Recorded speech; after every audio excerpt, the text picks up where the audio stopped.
রোমানিয়ার জন্য ফাইল জমা দেবো কিনা, কতদিন সময় লাগতে পারে, কত টাকা লাগতে পারে, এখন উচিত হবে কিনা, এইসব ব্যাপার নিয়ে আপনাদের সমসাময়িক কিছু প্রশ্নের উত্তর নিয়ে আজকের ভিডিও। আশা করি আজকের ভিডিওটি আপনাদের খুব কাজে আসবে এবং আপনারা খুবই উপকৃত হবেন। কারণ হচ্ছে আপনাদেরকে আমি চেষ্টা করি অথেন্টিক যে নিউজগুলো সেই তথ্যগুলো দেওয়ার জন্য। আমি এখানে কোনো কাউকে প্রমোট করতে আসি না বা কাউকে প্রমোট করি না। বর্তমান প্রেক্ষাপটে অনেক ইনফ্লুয়েন্সার আছে, অনেকে যারা ভিডিও তৈরি করে তারা কিন্তু মানে হাতে পায়ে ধরে তারপর তারা ভিডিও করে, তারপর তারা উদ্বুদ্ধ করে আপনাদেরকে যে আপনারা অমুকের মাধ্যমে করেন, অমুকের মাধ্যমে করেন।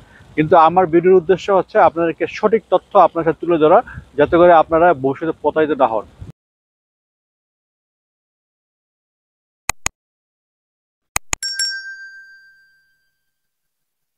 আসসালামু আলাইকুম সবাইকে, আশা করি সবাই অনেক ভালো আছেন। সবাই তো অনেক দোয়া এবং ভালোবাসা।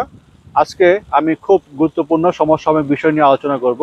প্রথমে যদি আমি বলি, বর্তমান সময়ে আপনারা জমা দিতে চাচ্ছেন, জমা দিবেন কিনা, আপনারা এই প্রশ্ন করে থাকেন।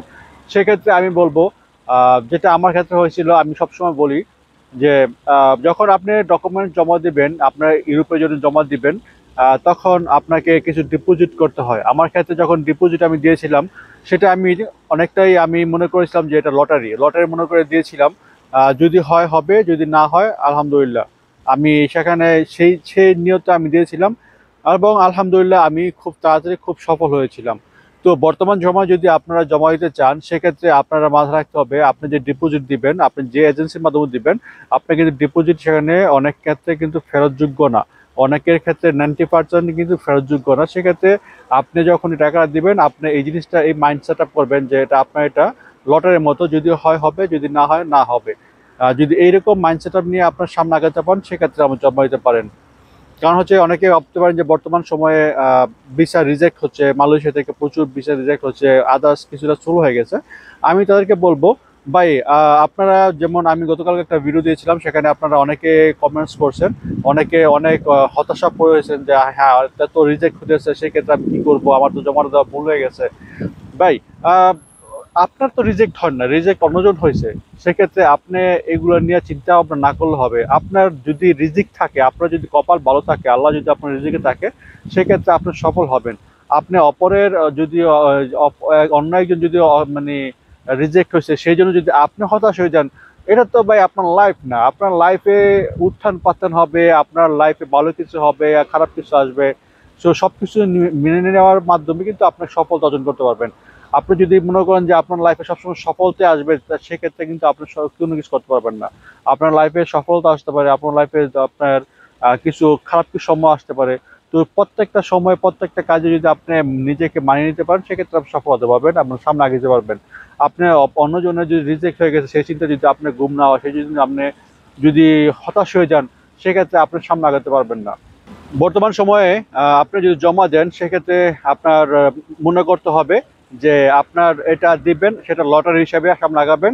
সেক্ষেত্রে আপনার কিছু মানে আপনি খুবই কম হতাশাগ্রস্ত হবেন এবং আশা করি আপনার সময়টা ভালো যাবে। দ্বিতীয় কথা যেটা, টাকার রেট আপনারা অনেক জানতে চান যে কত টাকা লাগে। এটা আসলে কোনো ব্যক্তি আপনাকে বলবে না, কোনো এজেন্সি আপনাকে বলবে না। তবে যদি মানে আমার ক্ষেত্রে তো বলা অসম্ভব কিছু না, বাট কোনো যদি এজেন্সিকে আপনি বলেন, কোনো এজেন্সির সাথে আপনি কোনো কিছু মিল পাবেন না। যেমন গত সময়গুলোতে 7.5 লাখ, 8 লাখ, সাড়ে 8 লাখ, 9 লাখ, যে যেমন পার্সেন্ট নিচ্ছে, এটা ছিল গত 3-4 মাস আগের গল্প। বাট বর্তমান প্রেক্ষাপটে আমি যতটুকু জানি, এখানে টাকা রেট আরও অনেক বাড়ছে। কারণ হচ্ছে বর্তমানে ইউরোর ইতিহাসে ইউরোর যে রেট, এই রেটটার ইতিহাসে সবচেয়ে বেশি চলতেছে বর্তমান সময়ের দাম। আপনার সাথে হয়তো আপনার এজেন্সি বাংলাদেশি রেট হিসাবে কথা বলবে যে আপনি 8 লাখ দিবেন, 9 লাখ দিবেন, 10 লাখ দিবেন, যে যার মতো বলবে। কিন্তু তারা আপনাকে বাংলা টাকা বলবে, কিন্তু তারা কিন্তু এখানে পেমেন্ট করবে ইউরো হিসাবে। তো সেক্ষেত্রে যেহেতু ইউরোর দাম বাড়ছে, তাদের একটা সুযোগ আসছে, তারাও মনে করতেছে ঠিক আছে বাড়াই দিলাম। তো সেক্ষেত্রে ভাই এক এক এজেন্সি এক এক রেট দিয়ে আপনাকে বলবে। তো আপনি যাচাই বাছাই করে যেভাবে ভালো হয় সেভাবে সামনে আগাতে পারেন। কিন্তু বর্তমানে আগের চাইতে কিছুটা রেট বেশি। তো এটা আপনার মাথায় রাখতে হবে। এবং আপনারা যদি মনে করেন যে সময় কিরকম লাগবে এরকম প্রশ্ন করেন, যদি আপনার সময় বেঁধে দিয়ে সামনে আগাতে চান, তাহলে আমি বলবো আপনার আসা দরকার নাই বা আপনার সামনে আগানোর দরকার নাই। কারণ একটা সময় যখন গত বছরও আমরা যে বলছিলাম, তখন অনেকে বলতো যে 4 থেকে 5 মাসের মধ্যে বা 6 মাসের মধ্যে সবকিছু হয়ে যাবে। এখন কিন্তু কোনো ব্যক্তি আপনাকে বলবে না যে 4-5 মাসের মধ্যে হয়ে যাবে। এখন আপনাকে মাইন্ড সেট আপ করতে হবে যে আপনি কাজ করতেছেন একটা জায়গায়, কারণ আপনি বাংলাদেশ থেকে তো ফাইল জমা দিবেন না, অবশ্যই একটা অন্য একটা দেশ থেকে ফাইল জমা দিবেন। সেক্ষেত্রে আপনি কাজ করতেছেন, আপনি কাজ করতে থাকেন। কারণ হচ্ছে বর্তমান সময়ে সময় অনেক লাগে। সময় অনেক লাগে বলতে 5-6 মাস, 7-8 মাস কম বেশি লাগতে পারে, কিন্তু কোনো নির্দিষ্ট কোনো টাইম আপনাকে কেউ বলবে না যে এই সময়টা লাগবে। আপনাকে নির্দিষ্ট কোনো টাইম দেবে না যে এতটা সময় লাগবে। তবে বর্তমান প্রেক্ষাপটে সময় লাগবে, সময় লাগে। আপনার যদি সময় হাতে থাকে সেক্ষেত্রে আপনার সামনে আগাতে পারেন, সেক্ষেত্রে আপনি ভালো কিছু করতে পারবেন। আদারওয়াইজ আমি মনে করি যে আপনার ফাইল জমা দেওয়ার কোনো দরকার নেই যদি আপনার হাতে তাড়া থাকে, আপনার সময় কম থাকে। আপনার যদি হাতে সময় থাকে সেক্ষেত্রে আপনি সামনে আগাতে পারেন। যদি আপনি বলেন যে ভিসা পাবেন কিনা, আমি আবারও বলি, যদি আপনি বলেন ভিসা পাবেন কিনা, ভিসা বা এই যে বললাম ভিসা সম্পূর্ণ হচ্ছে আপনার লাক, আপনার রিজিক। যদি আপনার রিজিকে থাকে, যদি আপনার ভালো কিছু হন, সেক্ষেত্রে আপনি পাবেন। তবে অবশ্যই আপনার যে প্রস্তুতিগুলো, আপনার যে কি জিনিসগুলো আপনার জন্য খুব জরুরি, ওই ব্যাপারগুলো অবশ্যই আপনি ভালোভাবে স্টে করে সামনে যাবেন, অ্যাম্বাসিতে যাবেন। অ্যাম্বাসিতে যাওয়ার পর আপনি যদি নিজে ভালোভাবে প্রেজেন্টেশন করেন, সেক্ষেত্রে হয়তো ভালো কিছু করতে পারেন। আর বর্তমান সময়ে কিন্তু প্রবলেম হচ্ছে বাংলাদেশি পাসপোর্ট, বাংলাদেশি পার্সন। যদি বাংলাদেশি পার্সনের ক্ষেত্রে আসলে কোনো আদার্স কোনো রিজন কাজ করে না, তারা আসলে কেন জানি রিজেক্ট করে দেয়। তো সর্বোপরি আপনি যদি আসার ইচ্ছে থাকে, আপনি ওই আপনার লাকটাকে আপনি প্রাধান্য দিবেন। আপনার লাককে বলবেন ঠিক আছে, যদি হয় হবে আলহামদুলিল্লাহ, যদি না হয় সেক্ষেত্রে আলহামদুলিল্লাহ। যদি এরকম মাইন্ড সেট আপ করতে পারেন সেক্ষেত্রে আপনি সামনে আগাতে পারেন। তো বর্তমানে টাকার রেটটা আমি বললাম যে বর্তমানে টাকার রেটটা অনেকটা বেশি আগের চাইতে। আগে যেরকম 8.5 লাখ টাকা সর্বোচ্চ বা 9 লাখ টাকা নিত, এখন অনেক এজেন্সি বলবে যে 10 লাখ, বা যার মতো করে বলবে। তো এগুলো ভাই আপনাকে এটি হ্যান্ডেল করতে, পার্সোনালি হ্যান্ডেল করতে হবে, কারণ কোনো ব্যক্তির সাথে কোনো ব্যক্তি মিল পাবেন না।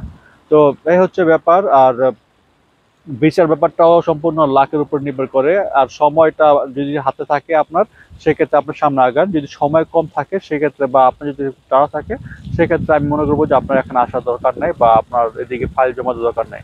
কারণ বর্তমান প্রেক্ষাপটে যদি আপনার 4-5 মাস, 6 মাস, 7-8 মাসের হিসাব করে আসেন, সেক্ষেত্রে আপনি আশা করি জমা না দেয় ভালো। আর আপনার যদি এটা অনেকটা সময়, এটা ডিপেন্ড করে আপনার লাকের উপর। এটা আসলে কেউ বলতে পারবে না। এটা অনেক সময় কমও লাগে, আবার অনেক সময় বেশিও লাগে। কম 3 থেকে 4 মাস তো মিনিমাম লাগে, হয়তো 5-6 মাস লাগতে পারে। বাট অনেক ক্ষেত্রে একটু 7-8 মাস, 9 মাসও হয়ে যেতে পারে। তো সেক্ষেত্রে আপনার যদি ওই রকম ধৈর্য থাকে, আপনার যদি মনে করেন কাজ করতে চাই, আপনি কাজ করে সামনে আগাবো, সেক্ষেত্রে আপনি আশা করি সামনে আগাতে পারেন। আশা করি আপনি সফল হবেন ইনশাল্লাহ। দেখুন, আমি 2024 সালে যখন আসছি, তখন আমি ভিডিও তৈরি শুরু করছি, চেষ্টা করছি আপনাদেরকে কিছু পরামর্শ দেওয়ার, ইনফরমেশন দেওয়ার। তো আমি আমার মতো করে যতটুকু পারছি দিয়ে গেছি। তখন আমি আমার এক্সপিরিয়েন্স যা দেখছি, বা এখানে আসার পর যা দেখলাম, তখন থেকে কিন্তু বলছিলাম যে একটা সময় আসবে যখন ইউরোপে আসার জন্য বা রোমানতে আসার জন্য মানুষ পাগল হয়ে যাবে। কিন্তু মানুষের টাকা থাকবে, সামর্থ্য থাকবে, কিন্তু সামনে আগাতে পারবেন না, বা পারমিট বা ভিসা পাবে না। দেখেন, এই জিনিসটা কিন্তু অলমোস্ট চলে আসছে এই ব্যাপারগুলা। কারণ হচ্ছে বর্তমানে আপনার যদি টাকাও থাকে, আপনি কিন্তু রোমানের জন্য খুব তাড়াতাড়ি যে খুব ভালো বা খুব কনফিডেন্সলি আপনাদের সামনে আগাতে পারবেন, আপনি সেটা পারবেন না। তো এটা একটা বর্তমান হয়ে গেছে সোনার হরিণ, সোনার হরিণের মতো হয়ে গেছে বর্তমান অবস্থা এই রোমানিয়ার।